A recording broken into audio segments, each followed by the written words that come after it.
Today, I'm taking you behind the scenes to show how we shoot photos for a cookbook that brings ancient recipes to life. My name is Arim Hausho, and for the past 6 years, I've been working on Table of Gods, a cookbook inspired by the world's oldest recipes written on clay tablets 4,000 years ago. My vision for Table of Gods is to popularize Mesopotamian history and make it as familiar and celebrated as Greek, Roman, and even Egyptian history. This photo session is part of a larger mission to bring the ancient world back to life in color. So I'm on my way to Pelle, my friend and photographer, to discuss the next photo shoot. This is the third photo shoot. The first photo shoot was in 2021, which feels like ages ago. I started a project in 2019. Then we had a photo shoot in January 2024.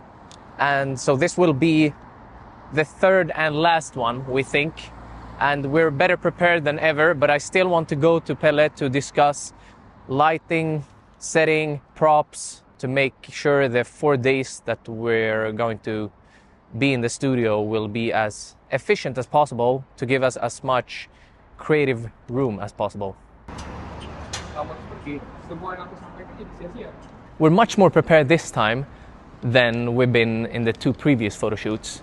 So one example is that we've specified every single photo, everything from the angle of the camera to the props, if people are going to be in the photo, what they're wearing, as well as lighting, and yeah, I think that's everything. It reminds me of when I was studying screenwriting. Every scene has like exterior, interior, which means are we inside or outside, and then location, so where are we, and then time of day, and then obviously you describe what happens in that scene, and many scenes like that make the whole movie. We're basically doing the same thing here, but it's not motion picture, it's just picture. Let's go.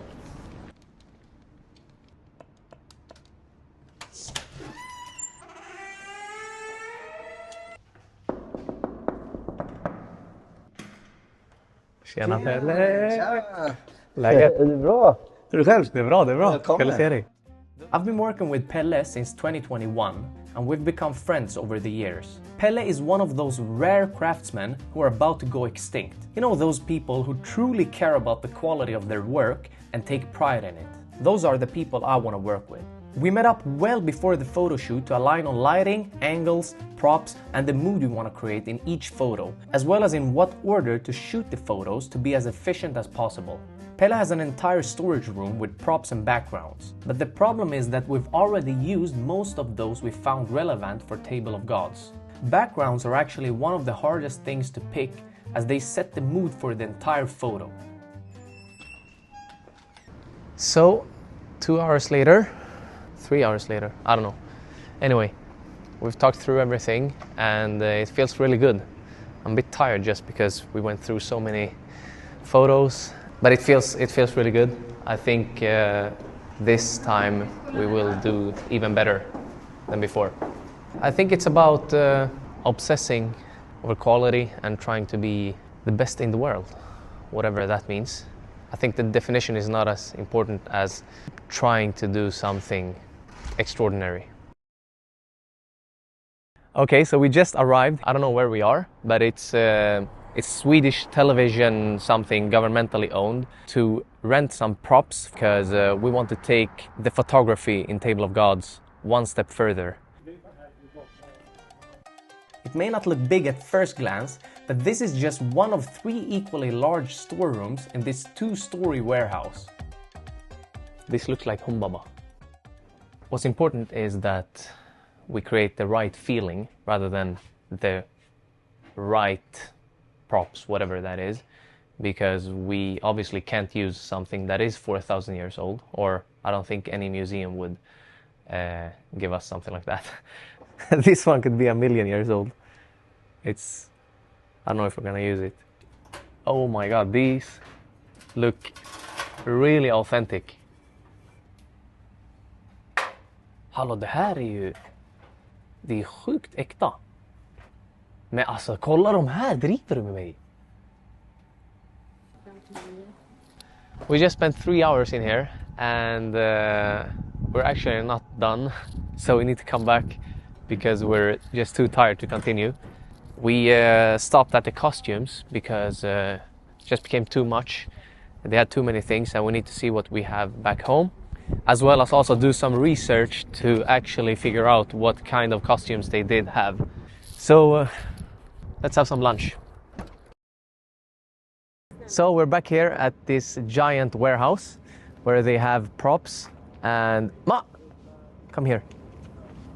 My mom wants to escape. This is my mom, who was the first one to help me with Table of Gods back in 2020 when she started making our first recipes. Yes. Mom, do you want to say something?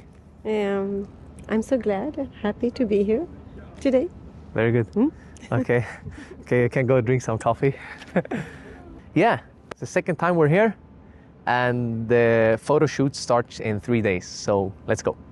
Mycket mindre Kaffe? ja. Eller... Latten ju bara. Men den var gott. Faktiskt, den var bra. Balanserad.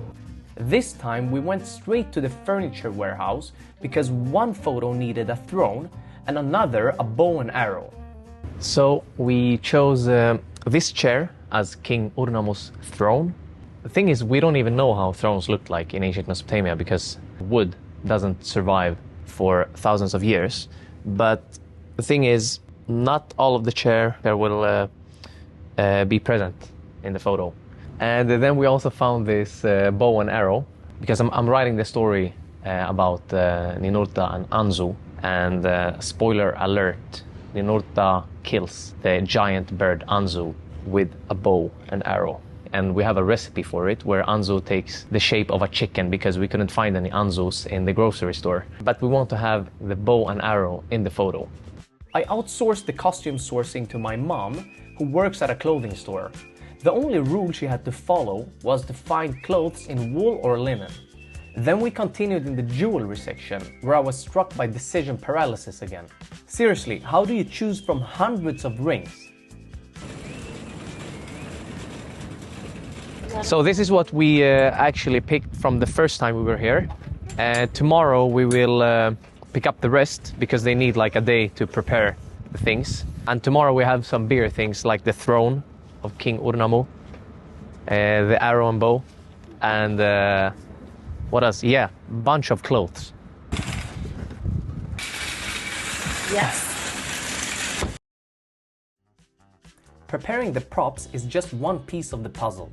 Since we're shooting food, my parents spent 2 full days visiting 9 grocery stores to buy things from a shopping list my sister had prepared weeks earlier. My mom, dad and sister have been indispensable to this project, and without them, Table of Gods would still be published. It just wouldn't have any recipes or photos.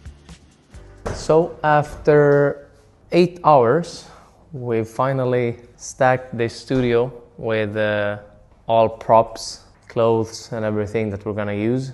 We have backgrounds, we have basically everything prepared. We also know what photos to take each day.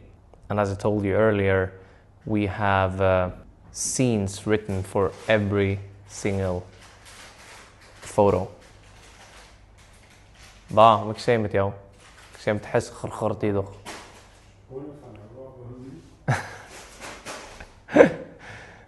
Yeah, I think that's it for today or for tonight. We'll be back tomorrow in the morning where you can follow along to see what happens in action. Okay, so it's the first day and we're here back in the studio. So I'm a bit nervous, but let's see how it goes. The first photo we shot is for a recipe I call Sumerian pre-workout, which is inspired by King Shulgi, who in 2000 BC ran 200 miles or 322 kilometers without stopping to celebrate New Year in 2 cities on the same day. The second photo for the day is inspired by the Jinnah agency from the Assyrian capital of Ashur in the Bronze Age. This agency consisted of 50 millers and bakers led by 6 supervisors whose mission was to bake 400 loaves of bread daily for the gods in Ashur. One of these breads was called huhurtu, which was a braided loaf with dates and nuts. So we shot one in progress photo and one where the loaves are offered on the Table of Gods. And as always, we're obsessing over details, moving things inches or sometimes even millimeters before we're happy. After 10 hours straight, I'm finished. I've been standing up this entire day. So my back, I can't feel my back, seriously. I think I need to lie on the floor or something. I'm really satisfied with the 8 photos we shot. So I can just show you, it gives you an idea, not about the colors because they don't look like this, but about the angles and everything. So I had 3 images with, or 3 photos with people. This recipe is date wine, and we had to use glass. I'd like to not use it, but if we didn't use glass, you wouldn't see what was inside, so that's the reason. Yeah, so that's it for today. I'm going to buy some Swedish candy. Ja. For sure. I want to say something. Nej, jag skulle säga någonting. Säg något. Jag vill inte... Du går ingenstans. Jag kommer inte ens gå hem nu. Jag måste gå och handla. Day 2 started with one of the most challenging photos in the book, a recipe inspired by the story of the shepherd Dumuzi, who proposes to the goddess of love and war, Inanna.